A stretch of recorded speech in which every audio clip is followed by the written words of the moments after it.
welcome back to my channel and happy DIY December. I hope that everyone's enjoying DIY December. We still have a couple weeks left with our DIYs happening twice a week, every Thursday and Sunday. We have some fun Christmas projects planned, some art that we're going to be doing and different things like that. So make sure that you like and subscribe so that you can see our videos every single week. We have a lot of really fun things planned. This week, we are going to be doing a Christmas project that I'm really excited about. We are going to be making some stockings to hang on your mantle or staircase or TV stand, wherever it is that you hang your stockings. I personally hang ours over our fireplace on our mantle. So we're going to be making 2 stockings in different fabric today. We are also going to be making some cardboard gingerbread style houses. These are going to be really cool and really fun. They're obviously very inexpensive because we're using cardboard, so any box that you got for a gift, any Amazon box, will totally work. If you save those up and you have 1 or 2 boxes, you can make these houses no problem. So it's super simple, and we're going to be able to make really pretty Christmas cottagey houses that are from materials that you probably already have in your house. So I'm really excited to make both these DIYs today. We are going to get right into it and we're going to start making these DIYs, and we are going to start with our stockings. All right, so we need to cut some fabric. So we're on the floor because this is my favorite place to cut fabric. I just think it's way easier than trying to fit it onto a table or something like that. This is my husband's stocking. This is kind of the vibe that we're going for and also roughly the size, but we are going to use this as a template when we cut our fabric for our other stockings. So I went ahead and cut this one already. This is just like a kind of stretchy thermal sort of material. It's like a waffling on it. So this is going to be one of the stockings. I cut it larger than it's actually going to be because we need some room for seam allowance. And then I'm also going to fold the top down to make that same like cuffed look. So it's slightly larger than it's going to be. I also cut a little strip like this because we're going to fold it into itself and stitch it to make this little loop right here on our stocking. That one is cut and ready to go, but we need to cut the other one as well. So this is the other fabric that we're going to be using. I got both these pieces of fabric at Joann. Both of them were in like the scrap fabric sort of area, so they were discounted, and then they were also on sale. So I think I paid about like $15-16 for both pieces of fabric, and it's a pretty fair amount of fabric. I mean, I'll definitely have some left over from both of them. Definitely, if you're doing a project like this, check out that scrap fabric area because you can find a lot of really nice, expensive fabrics in there for really cheap because it's not like a full yard or something like that. We are going to lay this piece of fabric out and try to get the edges even. This piece of fabric is definitely smaller than the other one, so there probably won't be as much left from this one, but that's okay. All I'm going to do is lay the original stocking down and then just cut like an inch out from where the stocking sits.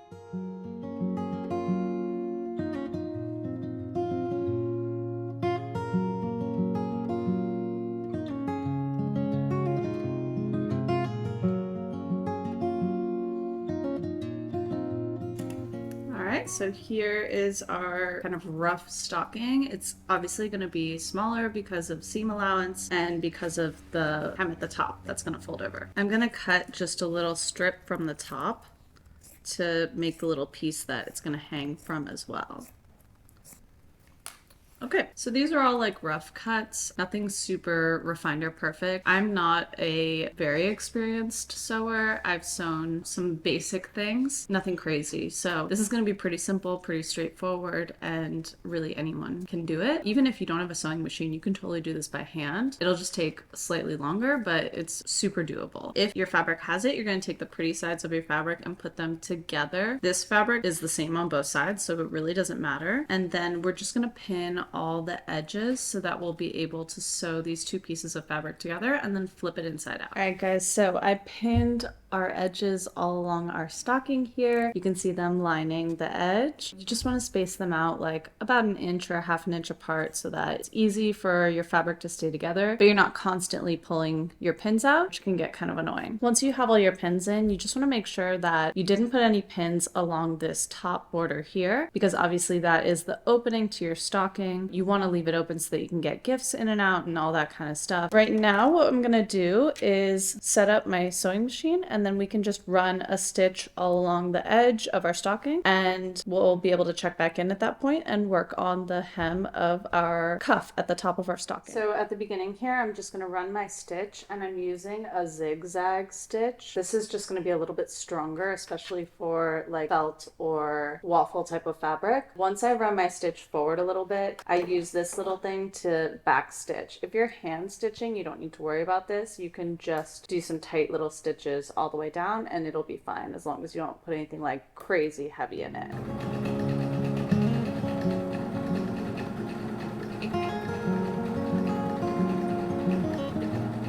So if you're using a sewing machine and you're new to sewing, this is the part where you want to kind of take your time and slowly go around this edge so that you don't lose control of your stitch and go off the side. We're going to just carefully wind it around the edge, trying to keep our distance relatively the same from the side while we go around that edge to make sure that everything looks even when we flip it inside out.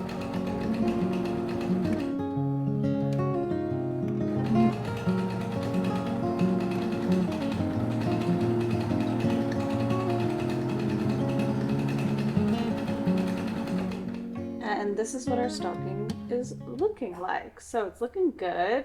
Before we flip it for the final time, we can kind of trim this down so it's not as bulky if it looks bulky when we flip it. But what I want to do now is hem these little edges so that we can then flip it and make our cuff. Okay, so I went ahead and flipped it inside out, and I realized that we actually do want to sew all the way to the top, not to the top of the cuff, because then when we flip it inside out, we'll have like one complete seam on the top of our cuff instead of having these little flaps right here that we then have to deal with. So I'm going to go back in and sew it all the way to the top, and then we'll be able to flip it inside out and do our hem, and our stocking will be just about ready. We'll just have to add the little fabric loop to hang it from. Okay, perfect. So we stitched it all the way to the top now, and we're just going to turn it inside out. I think that it came out like slightly skinnier than I had originally planned, but I still think it looks really nice. I could always go back and adjust the seam allowance and make it a little bit wider right in here, but I'm going to see how it works and how it looks on the mantle, and if I need to go back in later and, you know, adjust that, I can. I have the fabric in there to be able to do that, but if it looks okay, then I'm just gonna leave it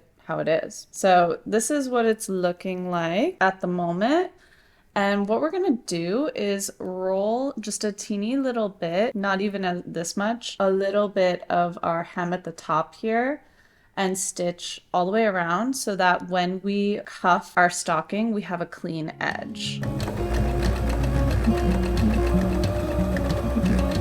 Guys, so I folded our cuff over about like 2 inches, and we're just gonna run another stitch along the same stitch that we did on the hem so that they look like just one stitch and we don't have multiple layers of stitches. And then the only thing that we'll have left to do is to make our little loop to hang our stocking from. To make our little loop, I cut a little piece of fabric about maybe an inch, inch and a half wide, and then the width of our stocking at the top. And what I want to do is fold this in half and pin it so that it's a skinny but thicker piece of fabric. So I'm going to fold it in half once and run a straight stitch down it.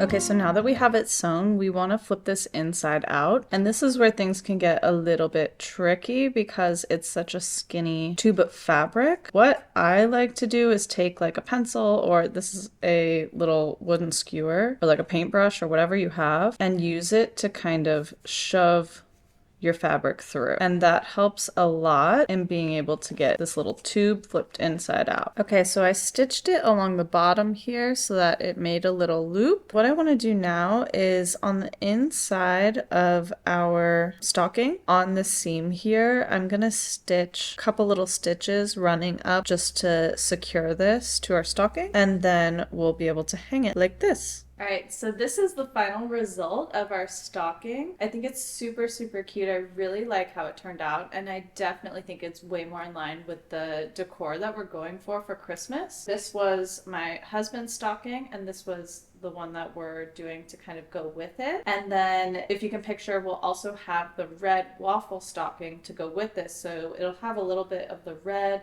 the black and the plaid from his stocking in our stockings. I think it really gives that classic Christmas vintage sort of look, and I really enjoy the look of a homemade stocking. I think it just really looks like Christmas to me. You know, when I think of Christmas, I think of like spending time with family and making things and creating. And so things like this are very Christmassy to me, and I really, really love how it looks with it being homemade. I think it just looks really inviting. So I think it's so, so cute. We'll be able to hang it from this little loop here. And I'm gonna do the exact same process with our red waffle fabric and make our last stocking so that we'll have one for my husband, myself, and our dog Nala.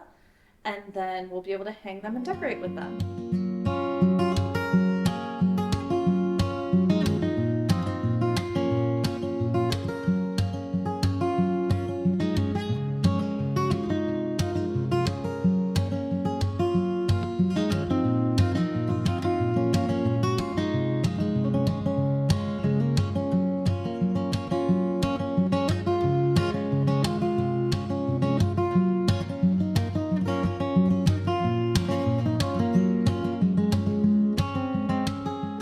Okay, so we're now going to work on our cardboard gingerbread houses. To do this, you're going to need some cardboard boxes, any cardboard boxes that you have, and we want to break them down so that they're totally flat. That way we can mark out the shape of our house and cut our houses out so that we can start to decorate them. So I'm going to break this box down and then we'll be able to draw the shape of the house on it.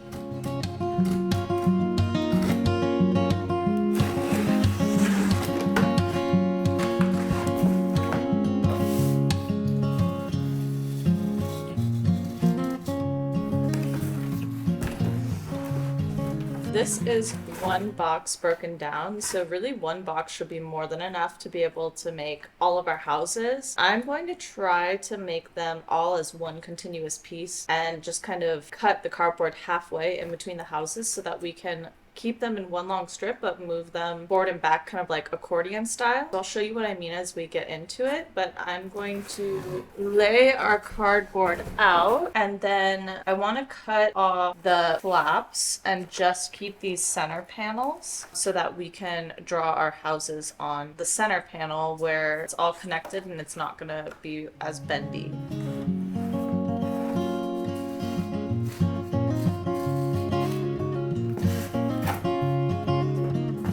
So really this is like very easy to cut through, so that's good because that means when we go to cut our houses out, it won't be super difficult and we can be a little bit more intricate with our designs. But I'm just doing a couple passes so I don't have to press quite as hard and it just makes it a little bit easier for me.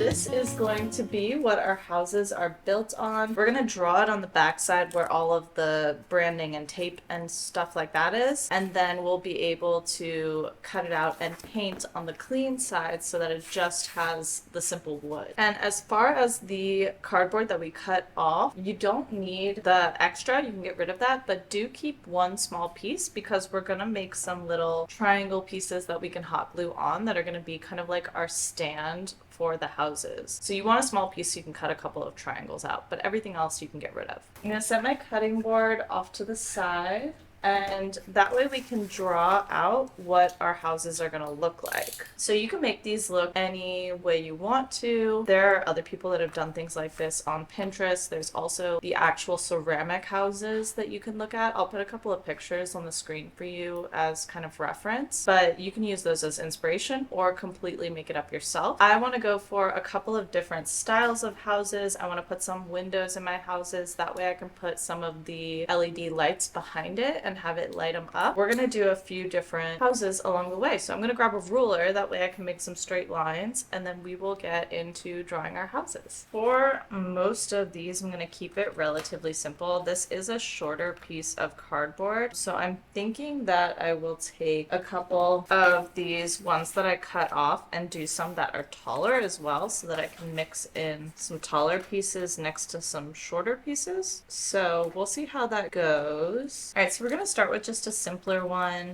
I'm gonna draw a straight line because we're not gonna see this, so it doesn't matter if I have multiple lines and things like that. That just gives me our two sides of our house. You really don't even need to be like this specific if you don't want to. You can just eyeball it. It's not that serious. So there's a house shape, and we can go back and add details. I want to do a tall and skinny one.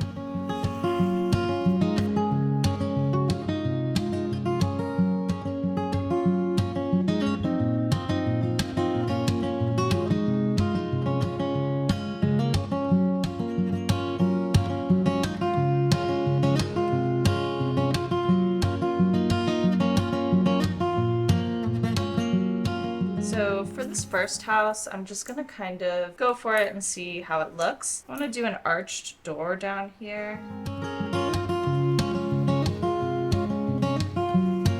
And remember, this is just like a rough idea. When you cut it out, you can make adjustments. So it's not really too big of a deal. And then I want to just do like some little drawings on it.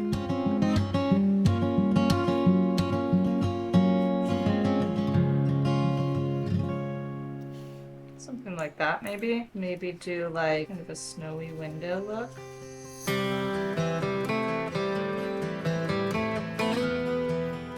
And this could even have a chimney.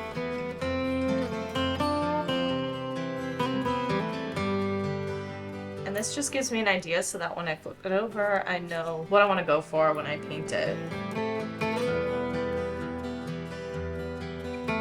Okay, so here's what a couple of my houses are looking like. I ended up looking up some inspiration for designs on Pinterest because I wasn't really sure how I wanted to decorate the houses. And you can see I made like some changes as I went through and kind of changed my mind. This is just obviously a very rough drawing of how it's going to be. This is another one. What we're going to do next is cut these out. I put little X's on places that I wanted to remember to cut out, like in the windows. And then once we have it all cut out, we'll be able to flip it over and do our drawing. And then we can do it a lot neater on that side.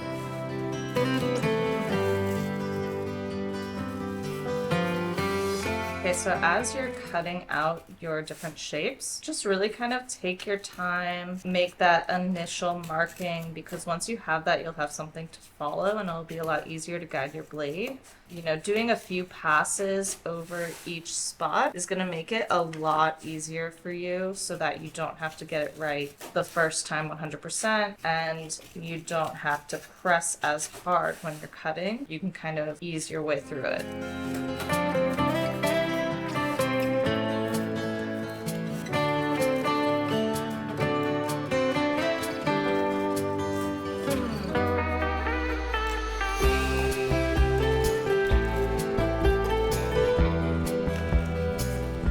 What I want to do is right in here where it's going to connect to the next one, I'm going to make just like a slight cut. Like that. So that way we're able to kind of bend and move our houses in opposite directions. So the next one I'll cut on the other side and it'll be able to go this way so that I can kind of zigzag them when I place them to decorate. This is our very basic cutout. I will add decorative features with paint later on, but I'm going to continue to cut out any areas that need to be cut out, and then I'll check back in with you guys when we're ready to paint. Okay, so I have all of our little gingerbread houses cut out. For these ones that are connected, I did little half slices on them like this so that when I set them out I can kind of stagger them, and then for our whole big ones I just left them as is. And then I have this one. So I think they are really cute already. We're obviously going to add some decoration to them with our paint. Before we do that, while we're still in like cutting mode, I want to cut out some little triangles. So we'll need one for each structure, and then for this one, because it's so large, I'm going to do two. So I'm going to just cut them out roughly. They don't need to look, you know, super nice or even or matching or anything because they're going to be on the back so you won't see them. So something like that. And what we're going to do is we'll use them to hold it up like this. Now that we have all of our little triangles cut out, we're ready to start decorating them. So I'm going to use a paint pen for this. I think it's just going to be the easiest, and I already had one on hand. If you don't have paint pens, you can just use acrylic paint or markers, Sharpies, anything that you have already will work for this. We are going to just decorate them however you want your design to be. It doesn't need to be anything specific. I have my rough ideas on the back, but obviously we can change that as we go if something else comes up. So I'm going to start drawing these and we'll see how they look.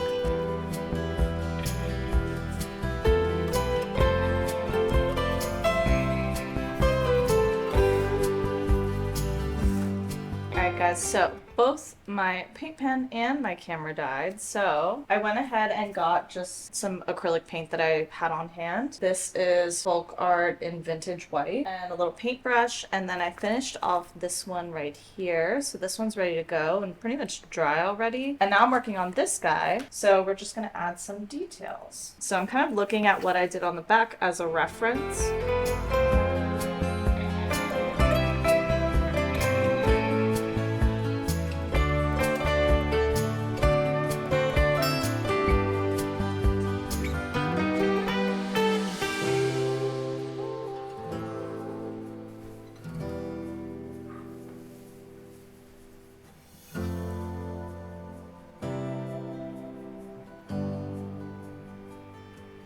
So all of our houses are now done. The other two are right here. So the last thing that I'm going to do is take our little triangles and just hot glue them onto the back as little stands. And then we're going to decorate with them.